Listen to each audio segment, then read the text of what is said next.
Welcome to Series Talk and this special edition with breaking news. I'm David Peters from Florida State University. I'm joined by Marty Dempsey from the University of Florida, and breaking news has to do with flag football and the national tournament. Not this year, but at the end of fall 2019, we're headed to a new location, and that is Texas and Round Rock, just north of the city of Austin, the capital city. Looking forward to going to Round Rock for that championship. And Marty, we have a couple of institutions that are involved with hosting that particular tournament.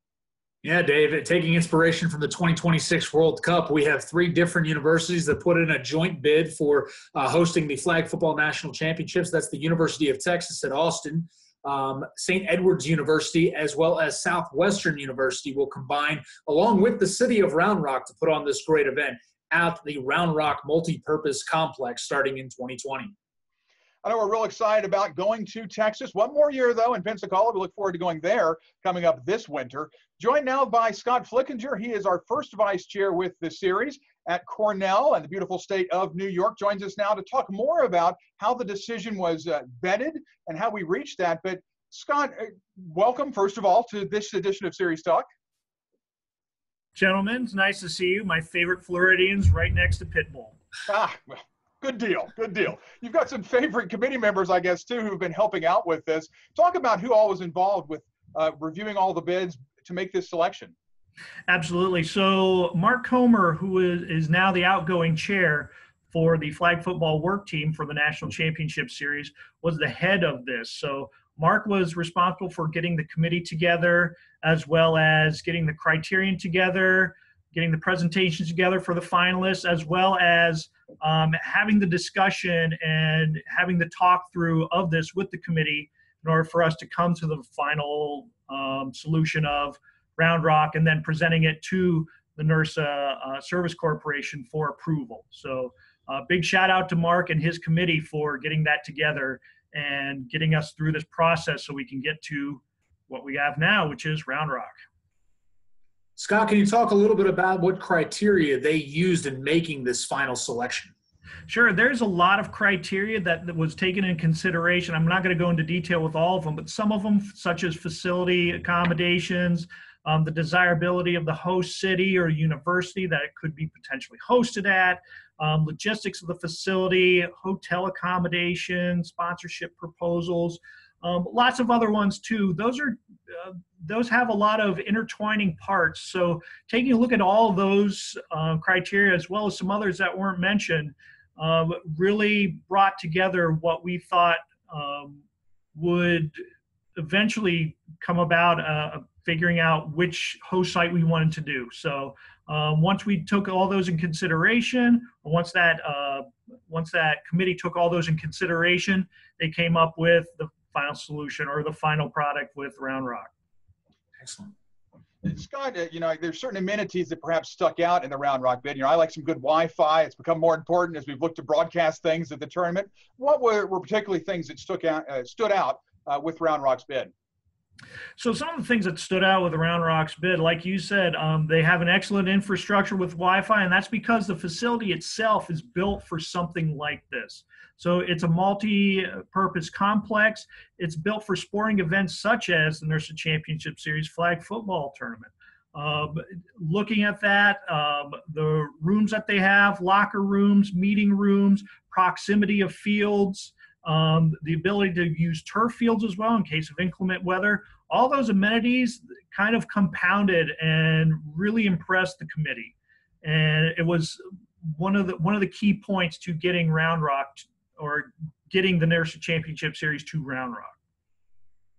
Now, certainly, we're not in Florida anymore. This is Texas. It's a new location for us, but not totally new. The series had flag football in College Station earlier this decade. So talk about the move to Texas, and that's certainly going to be new for those teams that have competed in the past.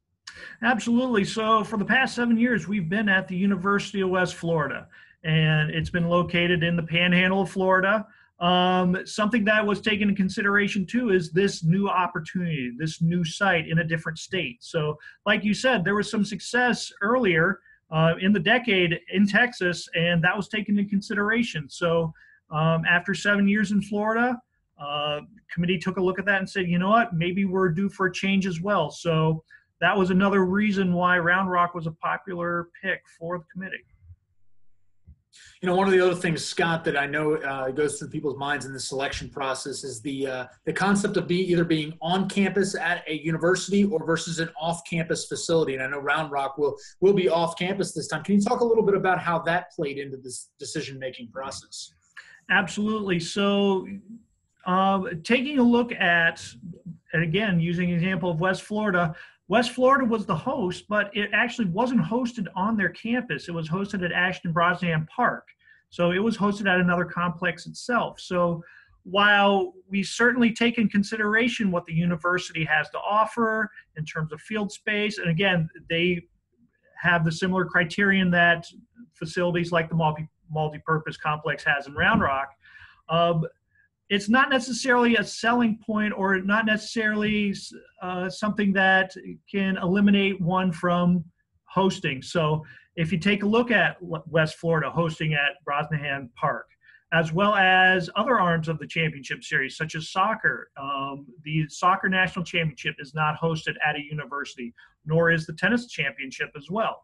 And they have seen wild success in their hostings year after year at these different sites. We felt like this was something that we felt like that the flag football championship would have similar success, if not more so, having it at Round Rock Multipurpose Complex. So, you know, as some people might say, why is it not on campus?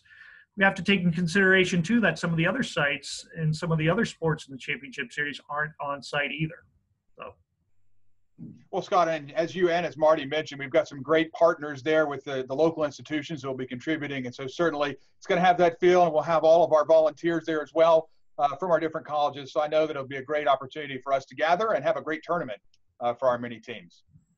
Absolutely. That's the nice thing about the complex is it has a premier feel to it. So when people walk up to the facility, they'll look at it and say, wow, this is a first-rate event. And that's what we feel like the National Championship Series is. It is a first-rate event. It is a premier event.